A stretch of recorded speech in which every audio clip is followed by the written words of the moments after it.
네, 안녕하세요. 청하수입니다.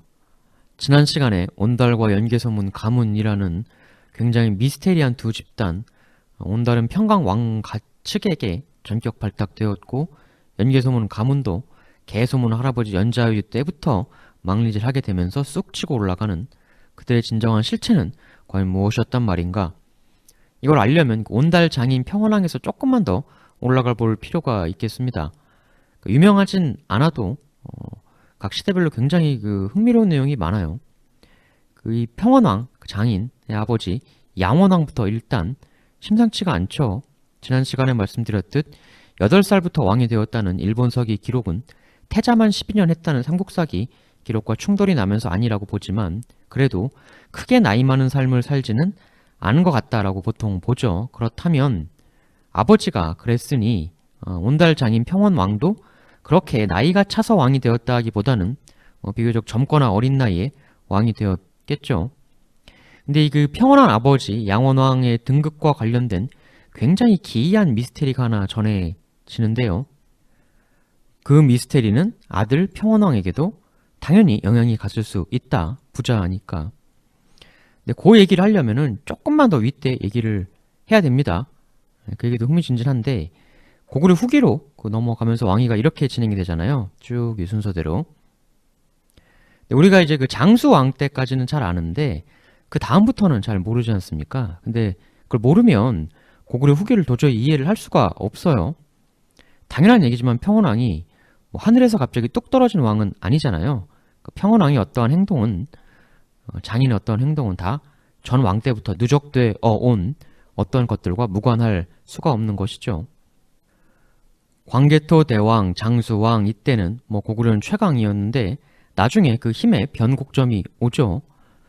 문자명왕 같은 경우는 장수왕의 손자인데요. 원래 장수왕하고 문자명왕 사이에 고조다라고 장수왕의 아들이 있었어요. 근데 이제 장수왕 아들 고조다가 세상을 떠서 손자인 문자명왕 왕이 된 거죠. 이름은 고나운입니다. 예쁜 이름이죠. 그리고 문자명왕의 아들이 안장왕이라는 왕이에요. 이 안장왕부터 얘기를 조금 해야 됩니다. 여기를 건너뛰고 고구려 후기를 논한다? 말이 안 돼요. 바로 이 안장왕부터 고구려 왕가에 굉장히 기이하고 특이한 의문 미스테리들이 하나씩 펼쳐지기 시작합니다.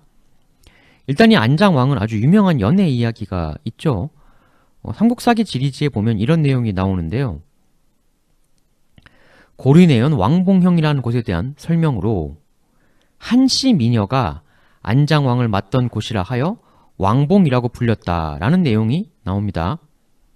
한씨 미녀랑 여기 안장왕이랑 왕봉이라는 곳에서 뭔 일이 있어서 그 지명이 왕봉이 되었다 이거죠. 그리고 하나 더 나오는데 한국사기 다를성현이라는 곳에 대한 설명으로 한씨 미녀가 높은 산마루에서 봉화를 놓고 안정을 맡던 곳이라 하여 후에 고봉이라고 불렸다라고 되어 있습니다. 고봉에서 이 둘이 좋은 한때를 보냈다라는 거죠. 그럼 궁금한 게 고구려 왕은 왜 자기 나라에서 안 놀고 백제 땅까지 내려와서 한씨를 만났는가? 굉장히 기이한 스토리가 있을 것 같죠. 일단 삼국사기에는 이렇게 지명이 한씨, 안장왕 두 커플 때문에 만들어졌다고만 하고 둘이 구체적으로 뭘 했는지 세부적인 연애담의 디테일은 나와 있진 않습니다. 일단 삼국사기에서는 여기가 끝인데 해상잠록이라는 책이 있습니다. 이게 지금은 전해지는 책은 아닌데요. 이 해상잠록에 이 두 사람의 연애담에 대해 상당히 디테일하게 나와 있다고 해요. 이 해상잠록 자체는 지금은 전해지는 책은 아니지만 이러한 내용이 담겨 있었다라는 이야기가 전해지는 건데요. 잠록은 민담이나 야사가 있는 것이기 때문에 지금부터 말씀드릴 내용은 역사적 사실이라기보다는 이런 얘기가 민중들 사이에서 전해졌었다 정도로 생각하면 될 것 같아요. 지리지에 나온 고봉, 왕봉 그쪽 지역에 그쪽 유지, 한씨라는 사람이 있었는데 그의 딸 주라는 여인이 있었다고 해요. 여기가 이제 원래 백제의 땅인데 당시 왕이 아직 아니던 안장왕이 왕자 시절에 이쪽에 와서 쓱 놀고 가고 했었다는 거죠. 근데 놀다가 그만 꼬리가 밟혀 고구려 왕자 신분이 노출이 되고 백제 군사의 추격에 쫓기는 상황이 벌어지고 맙니다. 그래가지고 막 추격전이 벌어져요. 그래서 안장왕, 당시 그 왕자가 필사적으로 도망을 치는데, 그러다가 숨어 들어간 곳이 어디냐면 바로 그 한씨 집으로 숨어 들어갔다는 거예요. 거기서 당시 왕자였던 안장왕하고 주하고 둘이 눈이 맞게 되었다는 겁니다. 이 내용에 따르면 그 안장왕이 한눈에 주한테 반했다고 해요. 결국 정을 통한 후 안장왕은 주에게 이렇게 말을 하게 됩니다. 나는 사실 고구려의 왕자다. 나는 다시 이제 고구려로 돌아가야 한다. 그러나 내 반드시 돌아와서 너를 되찾으리라. 우리 고구려의 막강한 강군을 거느리고 이곳을 점령하여 너와 이 땅을 되찾겠노라고 내 약속하마. 이렇게 하고 이제 그 고구려 돌아갔다 이거죠. 그래가지고 실제로 안장왕이 나중에 왕 되고 나서 병력을 이끌고 이리로 쳐들어옵니다. 근데 저요, 한두 번도 아니고 꽤 여러 번 쳐들어왔는데 그때마다 백제군에게 패퇴를 했다고 합니다.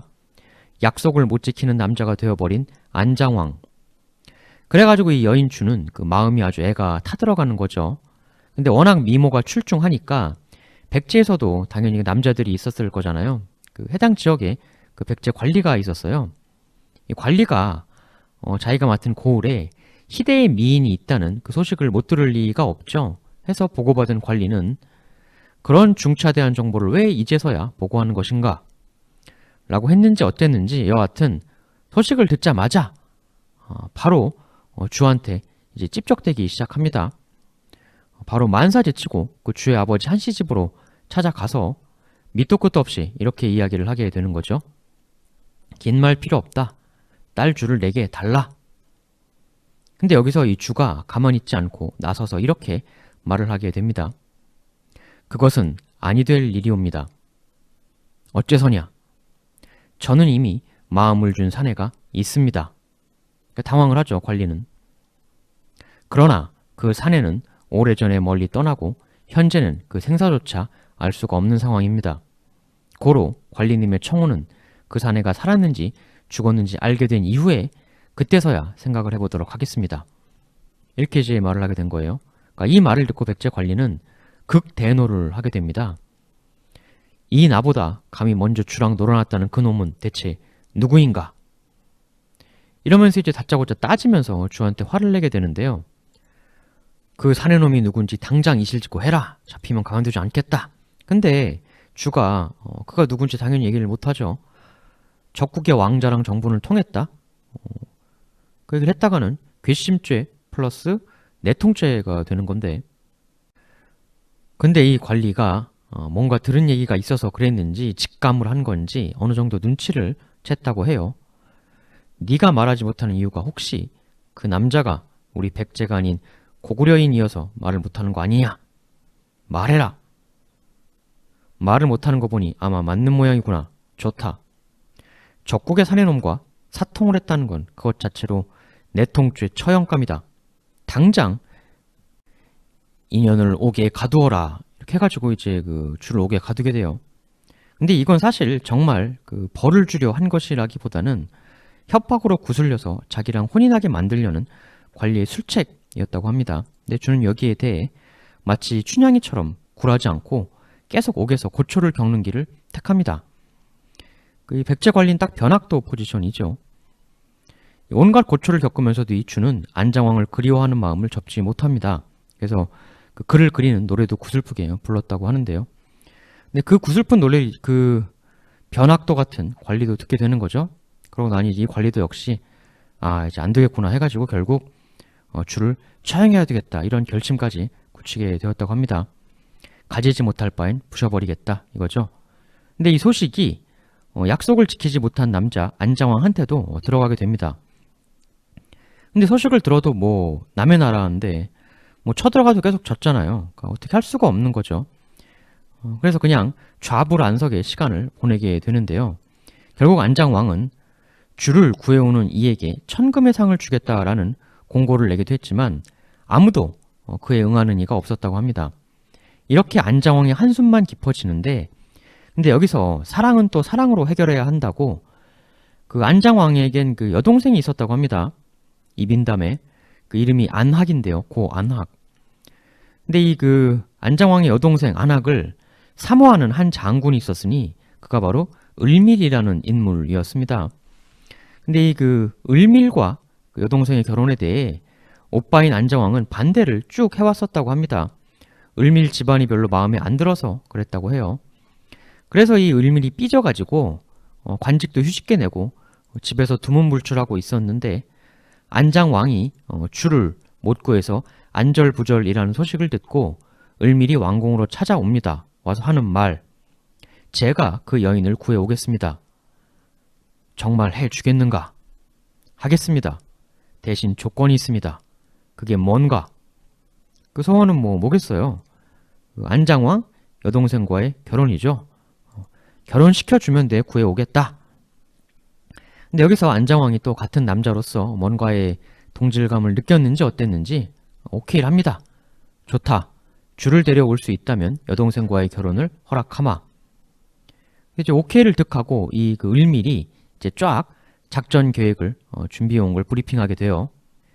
1. 일단 을밀은 본인은 수군 5천을 거느리고 땅이 아니라 바다 쪽으로 나아가겠다고 합니다. 그러면서 을밀은 이제 그 해병대 전략, 해안으로부터 상륙해서 해당 지역으로 공격을 갈 테니 안장왕에게는 육군을 거느리고 당당하게 좀 나중에 밀고 내려오라 이렇게 합니다. 결국 이 작전은 그 대성공을 해서 안장왕과 고구려는 그 수건 지역을 탈취하는 데 성공하고 안장왕도 다시 사랑을 되찾을 수 있었다. 또 을밀은 여동생하고 결혼했다. 이렇게 이제 이 스토리는 해피엔딩으로 끝납니다. 아마 뭐 들어보신 분도 많이 있으실 텐데. 근데 이제 얘기가 여기까지는 일단은 해피엔딩이죠. 그런데 그 어마어마한 상상을 초월하는 이 스토리의 그 배드엔딩, 비극이 기다리고 있습니다.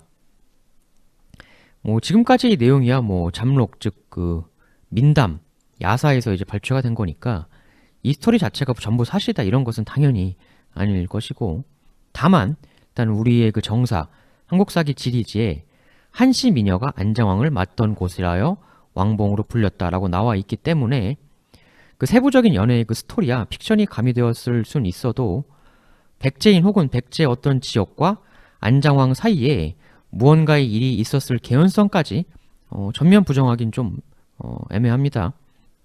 삼국사기 고구려 본기 안장왕 편 523년 8월 병사를 보내 백제를 침공하였다. 529년 3월 임금 안장왕이 사냥을 하였다. 그리고 그해 10월에 안장왕이 백제와 오곡에서 싸워서 2천여 명의 머리를 베었다. 그러니까 안장왕이 지속적으로 백제 침공의 기치를 높였었던 것만은 분명합니다. 사실 안장왕의 그 본기 내용을 보면 뭐 별 내용이 없어요. 그러니까 뭐 배고픈 사람이 많아서 곡식을 뭐 풀었다라는 기록하고 이 백제 침공 반복적인 이 내용, 핵심 내용은 사실상 이 두 개가 거의 다입니다. 따라서 이 백제 침공은 안장왕이 재위기간 내 추진한 최고의 역점 정책 사업 중 하나였을 것이다 라는 생각도 우리가 한번 해볼 수 있죠. 이 사냥도 7개월 후에 있을 원정을 대비한 일종의 훈련이 아니었나 그렇게 보기도 해요. 그래서 왕자였던 안장왕이 백제 땅으로 가서 놀았다는 그 민담도 무슨 바캉스 그런 게 아니고 뭐 자신이 공격할 해당 지역에 대한 사전 염탐을 수행했던 것이 아닌가, 아니면 그 한씨라는 유지 집안과 접촉했다는 거 아닙니까? 그 민담에 해당 지역 내 호족 세력 중 일부에 컨택을 해서 고구려 쪽으로 사전 귀부시키려는 그런 작업을 실시했던 게 아니냐. 그러한 그 정보 수집 혹은 호족 미리 빼오기, 사전 샤바샤바 작업 같은 것들이 후대의 연애담으로 픽션화되어서 전해진 것은 아닌가. 이런 이제 썰도 하나 있는 거죠. 즉 안장왕이 백제 여인하고 맺어졌다, 사랑을 했다, 이 얘기는 안장왕이 구 백제계 출신 호족들하고 아주 깊은 정치적 동맥을 맺었다, 혹시 이것을 상징하는 건 아니냐. 그럼 왜 안장왕은 백제계 인사들과 깊은 관계를 맺었단 말인가. 근데 이에 대해서 그 상당히 충격적인 그 이유에 또 얘기가 있습니다. 바로 이 안장왕에 대한 그의 아주 미스테리한 최후에 대한 이야기인데요. 바로 이 안장왕의 미스테리한 최후부터 시작을 해서 고구려에 서서히 아문이 드리워지기 시작하는 게 아닌가 하는 얘기도 있는데요. 삼국사기에 보면 이 안장왕 최후에 대해서 이렇게 나와요. 531년 5월 임금 안장왕이 돌아가셨다. 호를 안장왕이라 하였다. 여기까진 매우 평범한 기록 같아 보이지만 근데 이 다음에 이런 얘기가 추가로 더 달려요. 그러니까 동시에 양서라는 사서에는 526년에 세상을 떴다라고 기록이 돼 있다는 거예요. 그러나 그게 틀린 거고 531년이 맞다라는 겁니다. 이것만 보면 그냥 단순한 다른 사서의 오기를 얘기하고 있는 것 같은데 근데 이게 좀 심상치가 않은 게 워낙 안 맞는 게 많아서 믿기 어려운 내용도 워낙 많은 그런 사료이긴 하지만 일본서기에 보면요. 이 안장왕의 최후에 대한 하나의 충격적인 이야기가 나옵니다. 삼국사기는 이렇게 돼 있잖아요. 이렇게만 써 있는데 일본 서기에는 531년 3월 고구려는 그의 왕 안을 시해하였다. 이렇게 나옵니다. 이게 무슨 얘기입니까? 그러니까 백제 여인과 연애를 했다는 민담이 있는 안장왕이 정상적인 최후를 맞이한 게 아니라 누군가에게 시해를 당했다는 거죠. 이 얘기는. 그러니까 삼국사기에는 같은 해 5월에 세상을 떴다고 나오는 게 여긴 3월이라고 나오니까 한 2달 정도 차이가 있는 건데 삼국사기에 첨부돼서 나와 있는 이 무언가 최후에 대한 혼동이 보이는 것 같은 이 기록이 요것만 따로 보면 그냥 단순한 오기 지적인가 싶지만 이렇게 일본 서기의 쇼킹한 내용과 오버랩을 해서 보면 뭔가 예사롭지 않은 느낌을 풍기게 되는 거죠. 시해를 당했다는 일본 서기의 이 기록, 이걸 어떻게 볼 것인가? 과연 안장왕은 시해된 것인가 아니면 정상적으로 병사한 것인가? 혹시 만일 시해되었다면 누구에게 당한 것인가? 미스테리인데 바로 이 지점에서부터 잘 나가던 고구려의 역사가 이상한 방향으로 바뀌어 가기 시작했다라고 이야기하는 분도 계세요. 이게 단순한 하나의 사건이 아니라 여기서부터 파생되는 엄청나게 다양한 수많은 파생 의문들이 있습니다. 고구려 후기로 이어지는 온달 연개소문 등등 그리고 고구려 전체의 최종적인 최후로 이어지는 여러 기이한 현상들 그 기현상들의 뿌리가 바로 여기서부터 시작되는 것이 아니냐라는 얘기가 있는 거죠. 평강공주가 온달을 찾아 나선 것, 안장왕이 백제 여인을 찾아 나섰다는 민담. 그들은 왜 그렇게 이질적인 이들을 찾아 나서야 했나?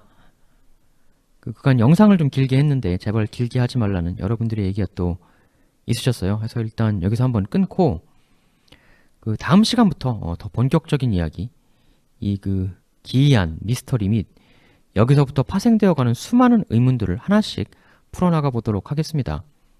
사실 다음 시간부터가 오늘보다 몇 배는 더 재미있을 거예요. 오늘은 본격적인 전개를 위한 일개 프롤로그에 불과한 거고요. 그럼 다음 시간에 본격적인 여기서부터 진행되는 미스테리들을 하나씩 풀어나가 보도록 하겠습니다. 대단히 감사합니다.